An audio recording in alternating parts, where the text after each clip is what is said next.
এবং সাথে যুক্ত আছেন জেলা জামায়াতে ইসলামের আমির অ্যাডভোকেট রুহুল আমিন। অ্যাডভোকেট রুহুল আমিন, মাহমুদ হাসান খান বাবু, দুজনকে স্বাগত মধুমতি ব্যাঙ্গালোর পার্লামেন্টে।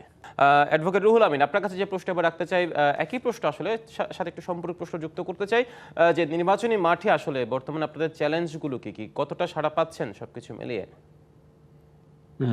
ধন্যবাদ আজকের অনুষ্ঠানের আয়োজক এবং আমার প্রতিদ্বন্দ্বী প্রার্থী, আমার শ্রদ্ধাভাজন ব্যক্তি মাহমুদ হাসান খান বাবু, সম্মানিত দর্শক শ্রোতা মণ্ডলী। আমি প্রথমেই দীর্ঘ 17 বছর বঞ্চনার শিকার হয়েছি। সারা বাংলাদেশের মানুষ বৈষম্যের শিকার হয়েছে, নির্যাতনের শিকার হয়েছে, অসৎ নেতৃত্ব দ্বারা মানুষ পরিচালিত হয়েছে।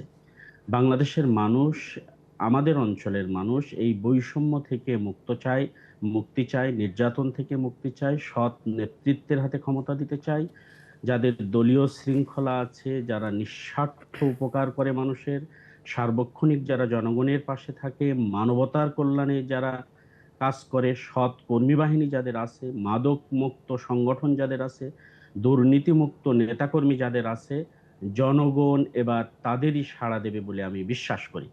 এবং এই বিশ্বাস থেকে আমি এটুকু বলতে পারি, জনগণ বাংলাদেশ জামাত ইসলামের ভিতরে এই গুণ এবং এই বৈশিষ্ট্যগুলো খুঁজে পেয়েছে। এ কারণে জনগণ এবার সারা বাংলাদেশের ন্যায় চুয়াডাঙ্গা 2 নম্বর আসনে সাড়া দিয়েছে। আমরা বিভিন্ন গণসংযোগ, পথসভা, অন্যান্য সমাবেশের মাধ্যমে জানতে পাচ্ছি মানুষের যেই প্রত্যাশা, মানুষের যেই ভালোবাসা, মানুষের যেই আন্তরিকতা, সেটা দেখে আমাদের মনে হচ্ছে যে আল্লাহ যদি চান, জনগণ যদি তাদের এই প্রতিশ্রুতিতে, তাদের এই কমিটমেন্টে প্রতিষ্ঠিত থাকে, তাহলে আমাদেরকে ভোট দেবেন এবং আমরা সেই প্রত্যাশা নিয়েই আমরা কাজ করে যাচ্ছি।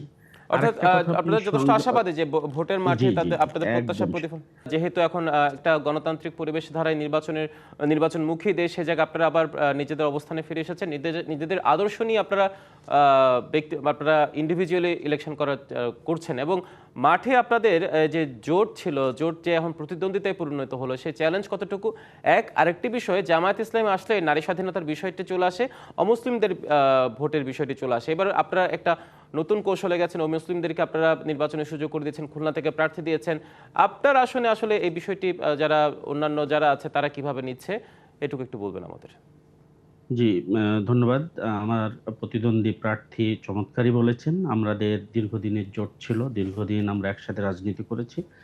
গণতন্ত্রের সৌন্দর্য এবং দলীয় স্বার্থের কারণেই আবার বিভাজন হতে পারে কিংবা আবার জোট হতে পারে।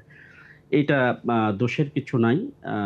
আমরা শুধু এটুকু বলতে চাই যে আমাদের প্রতিদ্বন্দ্বী যে দীর্ঘদিন যেহেতু আমাদেরকে চিনেছেন, জেনেছেন, বুঝেছেন, যেন প্রতিদ্বন্দ্বিতার এই জায়গায় থেকে সুষ্ঠু প্রতিদ্বন্দ্বিতা হয়, ফ্যাসিস্টদের মতো সেই একই ভাষা উচ্চারণ যেন না হয়, সেটার জন্য আমরা প্রত্যাশা করি। আমরা এই ফ্যাসিস্টদের ভাষা এই জাতি আর শুনতে চাই না বলে আমরা বিবেচনায় রাখতে চাই। আপনারা দেখেছেন যে আমরা সবসময়ের জন্য একটি লেভেল প্লেইং ফিল্ডের কথা বলে আসছি, আমরা নিরপেক্ষ প্রশাসনের কথা বলে আসছি, আমরা কালো টাকার যেন ছড়াছড়ি না হয়, মাস্তানদের দৌরাত্ম্য যেন না থাকে, নির্বাচন দিনের ভোট যেন রাতে না হয়, যার ভোট সে যেন দিতে পারে। এই বিষয়গুলো আমাদের যৌথভাবে, আমরা বিএনপি সহ আমাদের যৌথ একটা আন্দোলনের ফসল ছিল।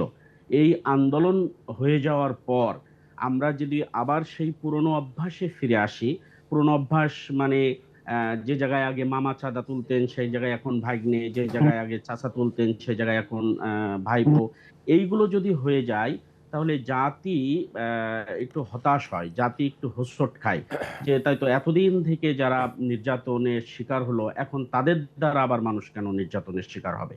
সেই জায়গা থেকে আমরা মনে করি যে আমাদের রাজনীতিবিদ, আমরা যারা আছি, আমাদের সকলেরই সতর্ক এবং সচেতন থাকা উচিত। অতীত থেকে শিক্ষা নিয়ে বর্তমানকে সাজানো এবং ভবিষ্যতের পরিকল্পনা করা। এই ভবিষ্যতের পরিকল্পনা করতে গিয়ে আমরা চুয়াডাঙ্গা 2 নম্বর আসনটাকে এগিয়ে নিতে চাই। এই চুয়াডাঙ্গা 2 নম্বর আসন অবহেলিত একটি জায়গা, এই অবহেলিত জায়গা থেকে আমরা ফিরে আসতে চাই। আমরা নারী স্বাধীনতার কথা বলেছেন এবং মানে হিন্দু সম্প্রদায়ের কথা বলেছেন। আমাদের সম্পর্কে যেই কথাগুলো নির্বাচনের আগে মুহূর্তে বলা হয়, যেগুলো আমাদের ঘায়েল করার জন্য, আসলে এর সাথে আমাদের বাংলাদেশ জামাত ইসলামের দূরত্বতম কোনো সম্পর্ক নেই। অর্থাৎ এই আমাদের জায়গায় কাছে আপনার আমি মনে দর্শনটা করি পরিষ্কার, সবাইকে সাথে নিয়ে আপনারা আগাতে চান, এই জায়গায় আপনার দর্শনটা পরিষ্কার, বুঝতে পেরেছি।